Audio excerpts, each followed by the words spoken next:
الله وبركاته.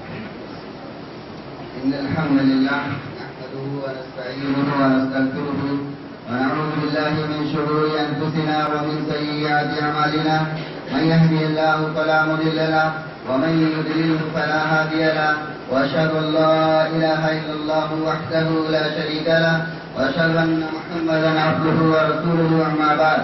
فإن خير الحديث كتاب الله وخير الهدي هدي محمد صلى الله عليه وسلم وشر الأمور محدثاتها وكل محدثة بدعة وكل بدعة ضلالة وكل ضلالة في النار. أعوذ بالله من الشيطان الرجيم. بسم الله الرحمن الرحيم. قل إن كنتم تحبون الله فاتبعوني يحببكم الله ويغفر لكم ذنوبكم والله غفور رحيم. تمام طرح کی تعریفات وحدہ لا شریک خالق کائنات مالک ارض و سما کے لیے لائق و زیبا ہو، اور کروڑوں درود و سلام اس ذات مطہرہ مقدسہ پر جن کا نام نامی اسم گرامی احمد مصطفیٰ محمد مصطفیٰ صلی اللہ علیہ وسلم. معزز سامعین، جس عنوان پر میں گفتگو کرنے والا ہوں وہ ہے اصلاح معاشرہ، کیونکہ یہاں پر اتنا وقت بھی نہیں ہے کہ پوری چیزوں کو سمیٹ کر لایا جائے، کیونکہ یہ ایک بہت بڑا وسیع موضوع ہے جس کو بیان کرنے میں کئی گھنٹے چاہیے. لیکن ہم مختصر سا ہی بیان کر کے، کیونکہ ہم سب یہاں پر اخلاص کے ساتھ اللہ کے رحم و کرم سے یہاں پر جمع ہوئے ہیں کہ اگر ہمیں ایک بات کا بھی علم ہو جائے گا انشاءاللہ ہم اس پر عمل کرنے کی کوشش کرتے ہیں، اور اللہ تعالیٰ ہم کو ان باتوں پر عمل کرنے کی توفیق عطا فرمائے. جس طرح ہمارے بھائی عادل صاحب نے اس پہ روشنی ڈالی کہ محمد رسول صلی اللہ علیہ وسلم کے کیا تقاضے ہیں اور ان کو ہم کو کیسے ادا کرنا چاہیے. اگر ہم آج کے معاشرے میں دیکھیں، معاشرہ صرف اس کا نام نہیں ہے کہ معاشرہ صرف ہمارے گھر سے چلتا ہے. معاشرہ چلے گا، کوئی بھی دین کا کام چلے گا، کوئی بھی چیز دنیا کے اندر چلے گی، وہ اس کا ایک معیار ہوتا ہے، اس کا ایک تقاضا ہوتا ہے کہ اللہ اور اللہ کے رسول صلی اللہ علیہ وسلم سے ہی چلے گا. اگر ہم کسی بھی معاشرے کو بنانا چاہتے ہیں جس طرح اللہ اور اللہ کے رسول، اللہ نے اللہ کے رسول کو بنانے کا حکم دیا، اسی طرح ہم بنائیں گے جس طرح صحابہ نے اس پر عمل کر کے دکھایا. اور وہی دین آج بھی ہمارے سامنے ہے، کوئی دین میں تبدیلی نہیں، کوئی دین میں کوئی بدلاؤ نہیں.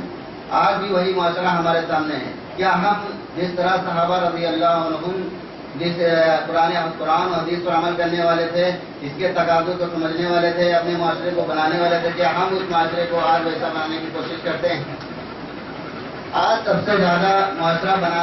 بنانے کا جو سب سے پہلا معیار ہے، جو سب سے پہلا تقاضا ہے، وہ ہے قرآن و حدیث کی تعلیم. اگر آج ہمارے اندر خود کی تعلیم نہیں ہے کہ ہم قرآن و حدیث کو کس طرح پڑھتے ہیں، قرآن و حدیث میں کیا ہے، قرآن و حدیث کو ہم کو کیسے سمجھنا چاہیے، یا صحابہ رضی اللہ عنہ نے اس پر کیسے سمجھ کر عمل کیا، یا ان سے زیادہ بھی کوئی عمل کر سکتا ہے قرآن و حدیث پر، تو ہمیں یہ دیکھنا ہے کہ صحابہ رضی اللہ عنہ نے کس طرح اس پر عمل کیا، اور اللہ کے رسول صلی اللہ علیہ وسلم کے سامنے انہوں نے اس کا نمونہ کر کے دکھا دیا. کیونکہ اللہ سبحانہ وتعالیٰ نے سب سے پہلے حکم دیا کہ لقد کان لکم فی رسول اللہ اسوۃ حسنہ، سورہ احزاب سورہ نمبر 33 کی آیت نمبر 21 میں، کہ تمہارے لیے بہترین نمونہ، تمہاری زندگی میں بہترین نمونہ محمد صلی اللہ علیہ وسلم کی زندگی ہے. اگر ہم نے کسی اور کو رکھ لیا، اگر آج ہم نے جو ہے کسی اور کے طریقوں کو لیا، کسی اور کے رسموں کے لیا، رواجوں کو لیا، تو یہ معاشرہ ہم خود بگاڑ رہے ہیں. یہ معاشرہ بگاڑنے میں ہمارا ہاتھ ہے، نہ کہ اللہ اور اللہ کے رسول کا. کیونکہ اللہ کے رسول صلی اللہ علیہ وسلم نے ہمیں واضح بات بتا کر یہاں سے رخصت ہوئے. کیونکہ یہودی اعتراض کرتے تھے کہ تمہارا نبی کہتا ہے جو پیشاب اور پیخانے کے بھی آداب بتاتا ہے. آج ہم خود اپنی زندگیوں کے اندر دیکھیں کہ ہم اپنے گھر میں رہتے ہیں، روڈ پہ چلتے ہیں یا بازاروں میں جاتے ہیں یا جو رشتہ داریوں میں جاتے ہیں، تو کیا یہ معیار اصلاح معاشرہ کے تعلق سے ہم جو بیان کر رہے ہیں، کیا ہم اللہ اور اللہ کے رسول صلی اللہ علیہ وسلم نے جس طریقے سے بیان کیا گیا اس تقاضے کو ہم ادا کر رہے ہیں؟ میرے بھائیوں، اگر ہم اپنی زندگی میں جھانک کر دیکھیں تو ہم ذرا سا بھی اللہ اور اللہ کے رسول کے راستے پر چلنے کی کوشش نہیں کرتے. جبکہ کامیابی، کامرانی یہی ایک دین ہے، یہی ایک ضابطہ ہے جس کی وجہ سے ہمیں دنیا کے اندر کامیابی بھی ملے گی، اور جو ہے ہم اسی کے سہارے جنت و جہنم کا فیصلہ ہوگا. ہم آج یہ بیان کرنے میں لگ جاتے ہیں، زیادہ تر عنوان یہی ہوں گے کہ جو ہے فلاں کیسا ہے، فلاں کیسا ہے، یہ کیسا ہے، وہ کیسا ہے. بھائی دوسرے کو دیکھنے سے کیا کیا پتہ ہم اپنے آپ کو پہلے دیکھیں، کیا ہم اس دین پر عمل کر رہے ہیں جو اللہ کے رسول صلی اللہ علیہ وسلم نے کیا ہے، رکھا ہے؟ محمد صلی اللہ علیہ وسلم سے محبت کا تقاضا جس طرح صحابہ رضی اللہ عنہ نے دکھایا، کیا ہم نے دکھایا ہے؟ اللہ کے رسول صلی اللہ علیہ وسلم ایک مرتبہ جب جنگ تبوک کا موقع آیا، جنگ تبوک کے وقت جو ہے کعب بن مالک رضی اللہ تعالی عنہ، اس وقت اللہ کے رسول صلی اللہ علیہ وسلم نے کہا، ان کے پاس مال بھی تھا، ان کے پاس وقت بھی تھا، لیکن اللہ کے رسول نے حکم دیا کہ تمہیں جو ہے فلاں دن جنگ تبوک کے لیے نکلنا ہے، لیکن انہوں نے تھوڑا جو صحابہ رضی اللہ عنہ انہوں نے سوچا میرے پاس تیز سواری بھی ہے اور جو ہے اس کے باوجود جو ہے میرے پاس پیسہ بھی ہے، میں کبھی بھی تیاری کر لوں گا، اسی کے سہارے میں جو ہے دھیرے دھیرے یہ کام انجام نہ ہو پایا۔ جس دن جنگ تبوک کے لیے نکلنا تھا سارے صحابہ نکلے، لیکن کعب بن مالک رضی اللہ عنہ نہ نکل پائے۔ اس کے بعد رسول اللہ صلی اللہ علیہ وسلم وہاں پہنچے اور دیکھتے ہیں کہ کعب بن مالک نظر نہیں آ رہے ہیں۔ صحابہ سے پوچھا کہ کعب بن مالک رضی اللہ عنہ نظر نہیں آ رہے، کہاں ہیں؟ تو کہا کہ وہ جو ہے گھر میں رہ گئے اور جو ہے وہ بعد میں شاید آئے۔ پھر دوسرے دن پوچھا، نظر نہیں آ رہے ہیں۔ جب اللہ کے رسول صلی اللہ علیہ وسلم وہاں پر انہوں نے نہیں پایا تو لوٹ گئے، اور اس سے یہ بھی پتا چلا کہ اللہ کے رسول صلی اللہ علیہ وسلم اپنے صحابہ کے بارے میں کیا سوچتے تھے، کتنی محبت کرتے تھے وہ،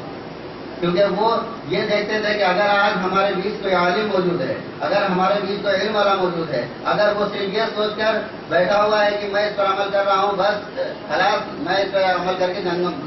جنت میں چلا جاؤں گا، تو یہ اس کی سوچ ایک دم غلط ہے، کیونکہ یہ ہمارا دین اصلاح معاشرہ کیا ہے؟ اصلاح معاشرہ یہ تو نہیں ہے کہ جو ہے صرف ہم اپنی اصلاح کریں، اصلاح معاشرہ یعنی پورے معاشرے کی اصلاح کریں۔ اصلاح ہوگی کیسے؟ اللہ اور اللہ کے رسول صلی اللہ علیہ وسلم کے ہی طریقے سے ہوگی، جس طرح صحابہ رضی اللہ عنہ سے اللہ کے رسول نے محبت کی اور اصلاح معاشرہ بنایا، اس طرح جس طرح صحابہ نے اللہ کے رسول سے محبت کی اور معاشرہ بنا۔ آج اگر ہم اسی معاشرے کو چلانے کے لیے یہ تعلیم اگر رکھیں گے تو انشاءاللہ ہمارا معاشرہ بھی ویسا ہی ہو جائے گا۔ کعب بن مالک رضی اللہ عنہ نہ جا پائے اور افسوس کرتے رہے اور وہیں مدینے کے اندر موجود رہے، لیکن جب وہاں سے جنگ تبوک فتح کر کے اللہ کے رسول آئے اور جو ہے کچھ اس میں منافق بھی تھے اور کعب بن مالک رضی اللہ عنہ تھے، لیکن دو صحابی اور تھے، 3 صحابی یہ تھے، اور ان کو بلایا تو ان کے دل میں یہ خیال آ رہا ہے کعب بن مالک رضی اللہ عنہ کے کہ میں جو ہے اللہ کے رسول سے کہہ دوں گا کہ جو ہے جھوٹ بول دوں گا،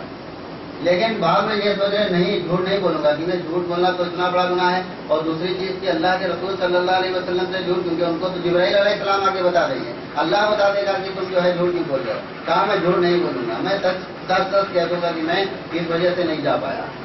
جو منافق تھے وہ لوگ تو یہی بہانہ بنائے ہوئے تھے کہ جو ہے ہم اسی لیے نہیں جا پا رہے ہیں، پھنسے ہوئے تھے کہ ہم یہ تھا وہ تھا، انہوں نے تو جھوٹ بول دیا، لیکن ان 3 صحابہ نے جھوٹ نہیں بولا۔ یہ بات اللہ کے رسول صلی اللہ علیہ وسلم کے سامنے انہوں نے سچ کہہ دی۔ اللہ کے رسول صلی اللہ علیہ وسلم نے ان کا جو ہے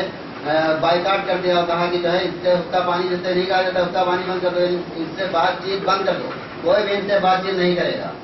کعب بن مالک رضی اللہ عنہ روتے رہے اور کہتے رہے کہ میرا فیصلہ میں جھوٹ نہیں کہوں گا، میرا فیصلہ اللہ کرے گا۔ ان کے اوپر بھروسہ صرف کس کا تھا؟ اللہ پر بھروسہ تھا، اور کسی پر بھروسہ رکھنے والے نہیں تھے۔ کہا اللہ کے رسول صلی اللہ علیہ وسلم سے محبت کرتے اور جو ہے روتے اور کہتے اللہ تو جب تک فیصلہ نہیں کرتا ہے، جب تک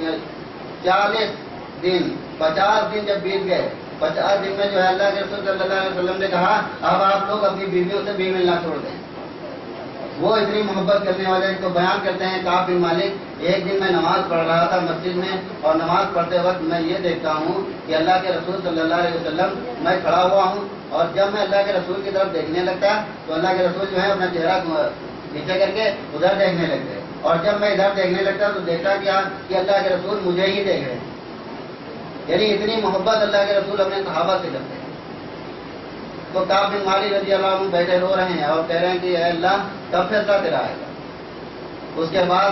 جب اللہ تعالیٰ نے آیتیں نازل کی کہ اے محمد صلی اللہ علیہ وسلم ان کا عذر بتایا کعب بن مالک کا، تو کعب بن مالک دوڑتے ہوئے سب ان کے آیا کر خوشخبری دی کہ اے کعب بن مالک تم نے کیسا بھروسہ کیا تھا اللہ تعالیٰ سے کہ اللہ تعالیٰ نے تمہاری برات میں آیتیں نازل کی۔ تو یہ معاشرہ بنانے کے لیے ہمیں یہ سوچنا چاہیے کہ ہم دین جتنے جو ہے عالم ہیں اور یا دین پر چلنے والے ان سے کتنی محبت کرتے ہیں اور اپنے پریوار میں اپنے معاشرے میں کتنی لوگوں سے محبت کرتے ہیں. محبت کا تقاضا یہ نہیں. آج اگر ہم اپنے گھر میں پوچھتے ہیں سیرت النبی صلی اللہ علیہ وسلم کیا ہے, اللہ کے رسول صلی اللہ علیہ وسلم کا کیا نام تھا